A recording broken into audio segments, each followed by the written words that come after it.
Alright, what's good y'all? Frank here, and I've had a lot of people reach out to me about the recent stock update about PSVR 2 and then the IGN article that came out about that, so I figured why not give my opinion on a whole matter. Now, from what I had gathered previously, the numbers for PSVR 2 were not doing that hot from launch on. I mean, if we look at the past, they shared and were a bit more transparent with sales numbers. This time around, we have not heard anything, so one can only assume that those numbers are embarrassingly too low to share or just really not what they expected, so I can completely understand why they would stop pushing the stock. I think it once again speaks to how I feel about the hardware. I think we can understand a little bit more now to why we're not seeing as much hardware marketing. I mean, I think it would have gone hand in hand had they had more marketing on the hardware. We would have seen more hardware sales, but now we're seeing the end results of that, and if there's a bunch of PSVR 2 lays around, there's no reason for them to make new ones, and I think that also kind of may show some long-term plans first party-wise, but once again, I can't speak to that. I have absolutely no idea, but regardless, the PSVR 2 is not doomed. There is no death day. This does not mean the end of the platform. This does not mean that people are gonna stop playing these games. I can tell you from my channel alone, I still have people that comment on PSVR 1 videos, how-tos, reviews, gameplays, this and that, watching them all the time. So there is still a community of people playing those games. There will undoubtedly be a community of people playing PSVR 2 games. It's an extremely high quality device.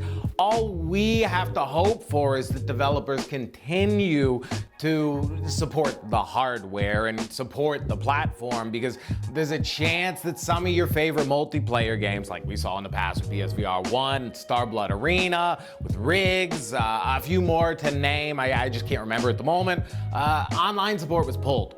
So you were no longer able to play those games, and to some of them, that was the only way to play the game, and that, what are you gonna do there? So that will be the bad part about this whole long term, but regardless of that, it's still an amazing platform. There's still some fantastic things to play on it, and there will continue to be fantastic things to play on it.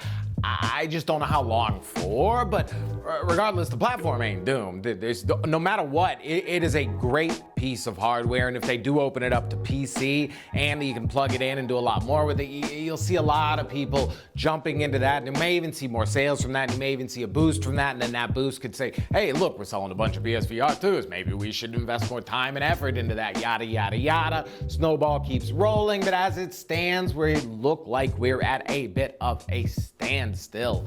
I mean, one thing that I see a lot is that, yes, you need physical demos for PSVR 2, but ever since COVID, things have changed when it comes to physical demos. I mean, you have to put a whole headset on someone's head, so that means super wiping, cleaning it down, being careful, and not to mention, it's just a more difficult process than handing them a controller, wiping down a controller, you know what I mean? Like, I can understand why they don't put them in places, but it's hard.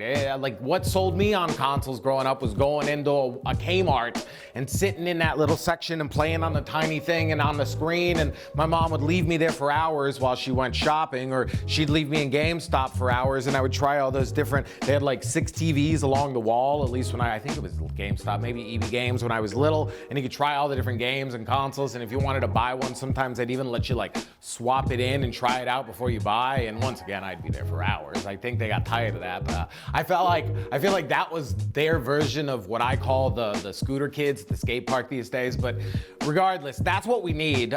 We need them in shops. We need them for people to try, because if you try it, you'd be like, oh, this is awesome. I mean, the Quest, you can kind of try it. I see displays for them, but I've never seen like a working display. I know Apple Vision Pro, you can go into the shop. Who's realistically buying one of those right now? I mean, come on. I would love to, and I'm sure you would love to, and it looks awesome and cool, but let's be honest with the current environment that we're in. But yeah, so that's it. There's no gloom and doom. I feel like this was an inevitable thing that I could have told you a year ago probably was coming.